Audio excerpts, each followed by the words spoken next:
নমস্কার বন্ধুরা, চন্দ্রিমাস kitchen and ব্লগে সবাইকে স্বাগত জানাই। আজকে একটি রেসিপি নিয়ে এসেছি মাটনের রেগুলারের ঝোল। মানে সপ্তাহে যে রোববার করে আমরা মাটন বা চিকেন খাই, এই মাটনের একটি রেসিপি নিয়ে এসেছি। খুব দুর্দান্ত স্বাদের হয়। আমি যেভাবে বানাবো আপনারা দেখতে থাকুন প্রথম থেকে শেষ পর্যন্ত। তাহলে চলুন শুরু করা যাক। এখানে দেখুন, প্রথমেই আমি মাটনটাকে একটু সিদ্ধ করে নেব। তার জন্য নিয়ে দিলাম প্রেসার কুকার। প্রেসার কুকারের মধ্যে মাটনটাকে দিয়ে দিলাম।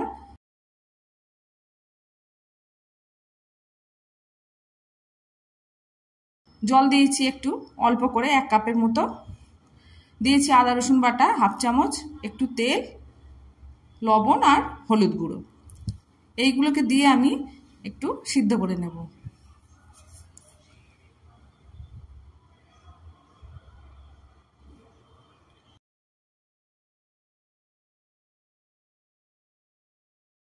এইখানে আমি 4টে হুইসেল দিয়ে নেব।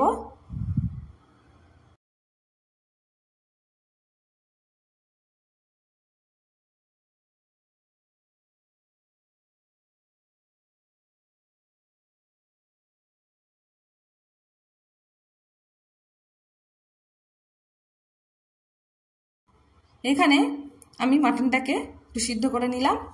এবার দেখুন, যেহেতু মাটনের মধ্যে আমি আলু দেব, আলুটাকে একটু আমি ভেজে নেব লাল করে।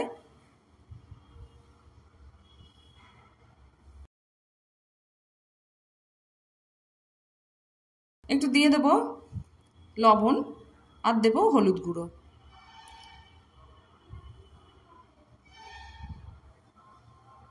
এপিট ওপিট করে আমি আলুটাকে ভেজে নেব। আমি যেভাবে বানাবো বন্ধুরা, একবার এইভাবে বাড়িতে বানিয়ে খেয়ে দেখবেন।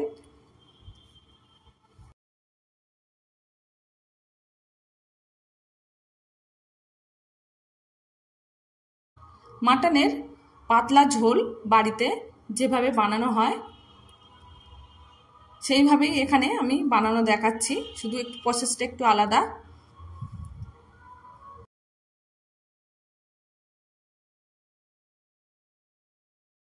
ভাজা হয়ে গেছে, তুলে নিলাম। আর একটু তেল মিশিয়ে দিলাম। এবার দেব চিনি কালারের জন্য, আর দেব গোটা গরম মশলা। চিনিটা এখানে ক্যারামেলাইজড হয়ে গেলে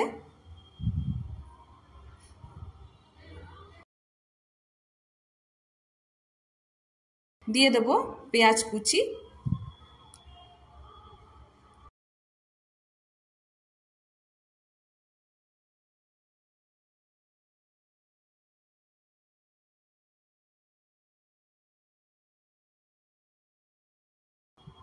পেঁয়াজটাকে আমি লাল করে ভেজে নেব।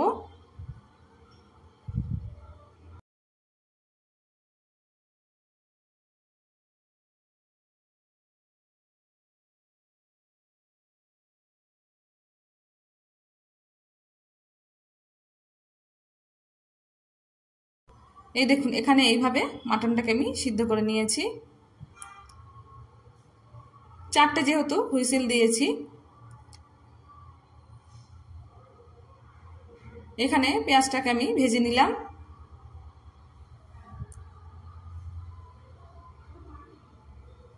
এবার দেব টমেটো কুচি। টমেটোটা পেঁয়াজের সঙ্গে আমি একটু ভেজে নেব।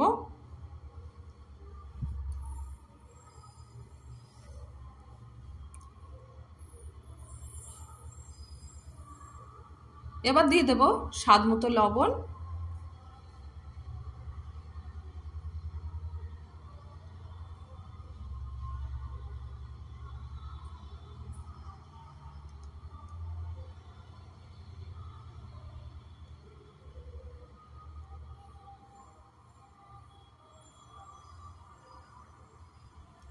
এবার দেব ভেজে রাখা আলু।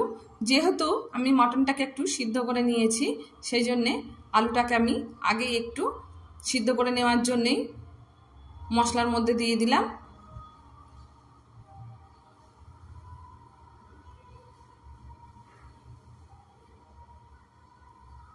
এবার দিয়ে দেব আদা রসুন বাটা,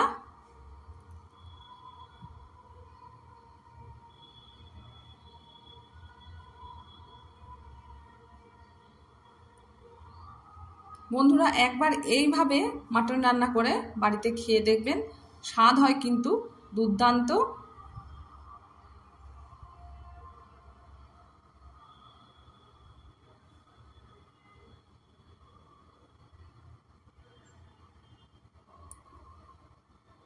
দিয়ে দেব লঙ্কা গুঁড়ো,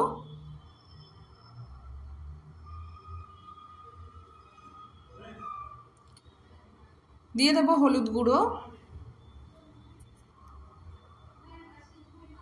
এইখানে কিন্তু আমি জিরে ব্যবহার করছি না, ধনে গুঁড়ো ব্যবহার করছি না।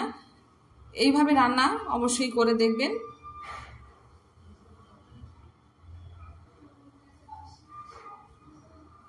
বেশি মশলা কিন্তু এখানে আমি দিলাম না, বেশি মশলা দিলে হোটেলের মতো খেতে লাগে। যেহেতু এটা ঘরোয়া মাটনের ঝোল, সেই জন্য কিন্তু আমি অল্প মশলাই এখানে দিলাম। মাটনটা দিয়ে আমি খুব ভালো করে কষিয়ে নেব।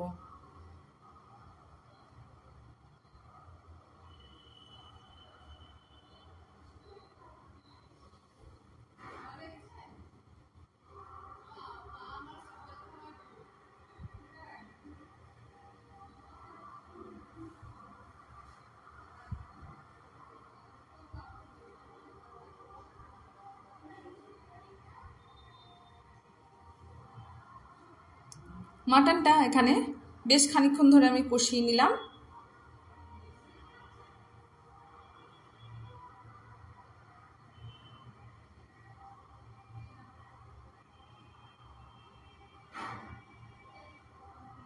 এবার মাটন যে সিদ্ধ করে রেখেছিলাম সেই জল আমি এখানে একটু দিয়ে দিলাম।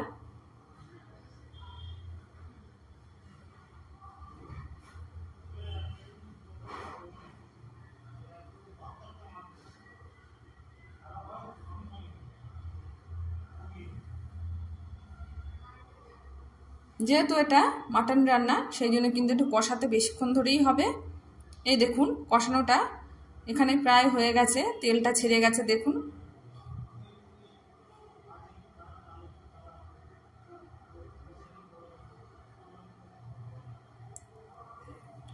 কত দুর্দান্ত এই মাটনের স্বাদ, না রান্না করে বাড়িতে খেয়ে না দেখলে কিন্তু বুঝতেই পারবেন না।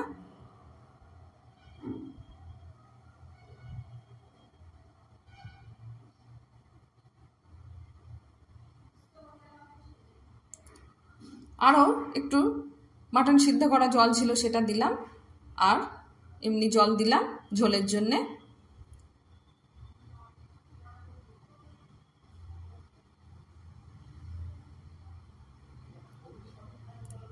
তাহলে এখানে পরিমাণ মতো আমি জল দিয়ে দিচ্ছি, যেহেতু একটু পাতলা ঝোল ঝোল বানাবো। এই দেখুন এখানে ফুটতে শুরু করেছে। একটু থালা চাপা দিয়ে দিয়েছিলাম, সেটা আপনাদের দেখানো হয়নি। থালাটাকে খুলে নিলাম, একটু হালকা হাতে একটু আমি নাড়িয়ে দেব।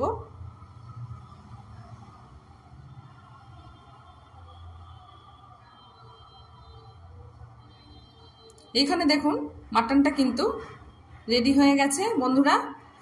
দেখুন কত সুন্দর কালার এসেছে। এবার দিয়ে দেব আমি উপর দিয়ে গরম মশলা গুঁড়ো। ব্যাস, আর কিছু কিন্তু দিতে লাগবে না। এই মাটনের রেসিপি ভাত, লুচি, রুটি, পরোটার সঙ্গে কিন্তু দারুণ লাগবে খেতে।